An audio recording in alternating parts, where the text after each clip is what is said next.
सञ्चालकज्यू, विदेशमा सुन खोज्न जानु पर्दैन, हाम्रो माटो नै सुन हो। यस भनाइका साथ यहाँ उपस्थित आफ्नो सोचको पक्षपात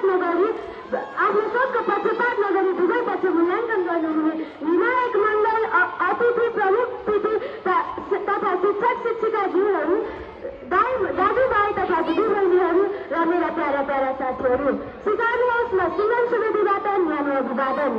म यहाँ हजुरहरू सामु रोजगारका लागि विदेशभन्दा स्वदेश नै राम्रो हो भन्ने पक्षबाट आफ्ना केही विचारका समर्थनहरू उपस्थित राख्न गइरहेकी छु। विदेशले बैंकको खाता त भरिदिन्छ, तर स्वदेशले हृदय भरिदिन्छ। आजकलको युगमा हामीले पाउँछौँ धेरै युवाहरू विदेशतिर लम्किँदैछन्। उनीहरू सोच्छन् विदेश गएर जीवन सजिलो हुन्छ, पैसा र सम्मान दुवै पाइन्छ। तर म भन्न चाहन्छु साँचो सफलता, साँचो खुसी र साँचो सन्तुष्टि केवल आफ्नो देशको माटोमा मात्र सम्भव छ। पहिलो कुरा, विदेशको जीवन सजिलो हुँदैन। हामीले सोच्छौँ विदेशको जीवन सजिलो हुन्छ, तर यो निकै गलत हो। किनभने हामीले देखेका र पाएका हुन्छौँ कि हजारौँ नेपालीहरू विदेश गएर आफ्नो श्रम र पसिना रात दिन पोखिरहेका हुन्छन्।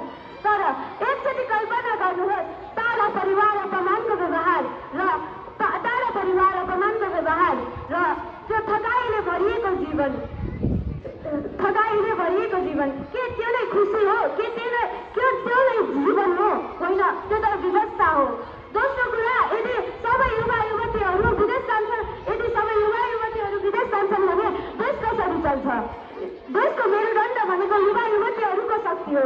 यदि त्यो शक्ति नै विदेशतिर लम्किन्छ भने देशमा उत्पादन घट्छ, सिप र जागरको कमी हुन्छ। यदि ती युवा युवतीहरू यही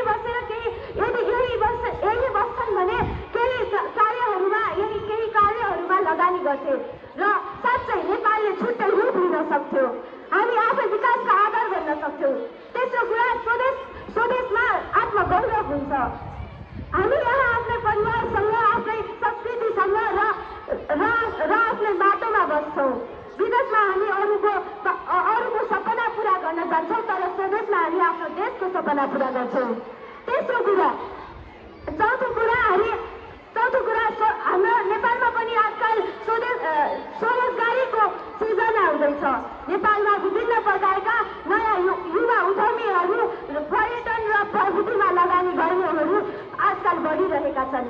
यदि हामी विदेश जान गरिने पैसा लगानी गर्छ, यही नेपालमा गर्छौँ भने हामी साँच्चै आफूलाई मात्र होइन अरूलाई पनि रोजगार दिन सक्छौँ। अन्तिममा म हजुर सबैलाई सम्झाउन चाहन्छु कि हामी विदेश होइन, नेपालमै केही गर्न सक्छौँ र आफ्नो देश नेपाललाई विश्वभरि चिनाउन सक्छौँ। धन्यवाद बहिनी सिमरनलाई। अब भने विपक्ष